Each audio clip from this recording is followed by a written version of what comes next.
হাঁটা পারে না। তারপরে হলো জঙ্গলে আসছিল চিতাবাঘ। সেই চিতাবাঘটা হলো হলো এক ওই জঙ্গল থেকে মানুষদের বাড়িতে গেল। সেইখানে যেয়ে হলো আবার আর একটা জঙ্গলে গেল, যেটা হলো জঙ্গল, আর যেখানে মেলা ঘাস আছে। তারপরে হলো ওই চিতাবাঘটা এক বৃষ্টি নামলো।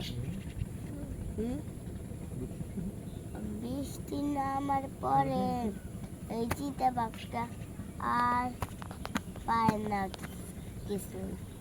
আর ঠিক তখনই ওইখানে একটা যেখানে মেলা পাতার হলো ফাঁক নাই, সেখানে যাইয়া বসলো। তারপরে হলো বৃষ্টি থামছে যখন, তখন বাইরে বের হয়েছে। তারপরে তার পায়ের নিচে হলো লাল পিঁপড়া ছিল না, ওই লাল পিঁপড়া হলো চিতাবাঘের উপর উঠতে কামড় দিছে।